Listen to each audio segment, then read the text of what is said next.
Bien, je vais passer la parole à Jordan Gross-Cruciani. Oui, bonjour Monsieur le Président, vous m'entendez? Fort et clair. Je vous remercie. Monsieur le Président, chers collègues, nous approchons des traditionnelles célébrations de fin d'année, mais malheureusement, nous devons encore subir le revers de cette crise sanitaire éprouvante pour toutes et tous. Réunis encore en visioconférence aujourd'hui, c'est pourtant un mal nécessaire.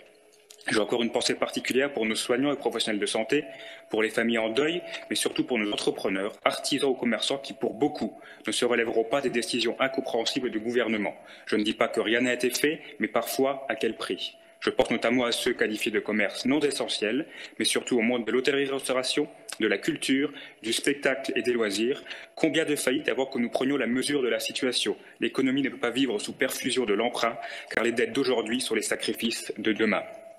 Alors chaque mois, des millions de concitoyens se retrouvent devant leur téléviseur à écouter la parole du maître des horloges, afin de savoir s'ils pourront fêter Noël, aller chez le coiffeur ou la dernière, pourquoi pas, ne pas envoyer ses enfants à l'école aujourd'hui et demain. Les citoyens sont perdus dans ce concours l'épine des revirements.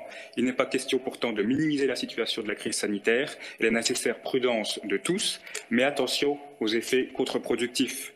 Malheureusement, ces revirements, comme la capacité de certains, soit par peur, et c'est peut-être le pire, soit par conviction, à dénigrer toute pensée qui n'est pas en accord avec la leur ou à ne pas aborder les sujets épineux en face, comme la problématique sécuritaire en France, ne faut qu'alimenter les théories les plus fumeuses qui un jour se traduiront malheureusement dans les urnes ou à nouveau dans la rue, par exemple les gilets jaunes.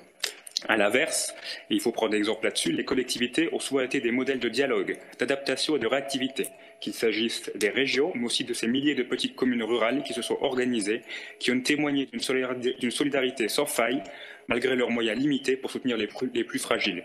Pourquoi justement ne pas faire un nouvel acte de décentralisation et aussi de déconcentration?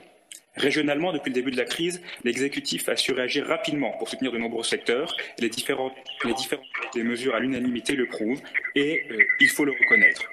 Je comprends aisément que dans ces situations, il faut résoudre vite et se concerter rapidement, même si une association plus étroite des minorités politiques aurait été la bienvenue, du moins celles qui ont envie de faire des propositions concrètes et non des postures.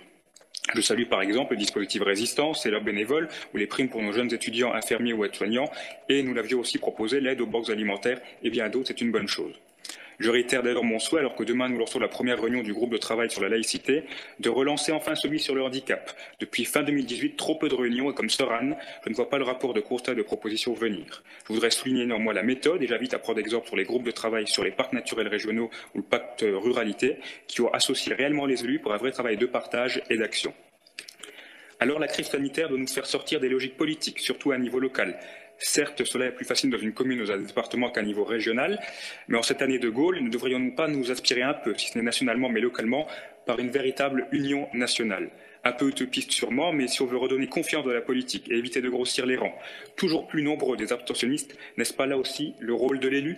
En conclusion, nous serons présents avec notre groupe indépendant, et chacun dans ses convictions, par exemple avec le mouvement de la ruralité, durant encore ces 6 prochains mois, que cela soit au sein de cette Assemblée ou sur le terrain, pour proposer, ouvert au dialogue, mais avancer pour l'intérêt commun en ces temps plus que difficiles, de nécessaire cohésion et de solidarité. Je vous remercie.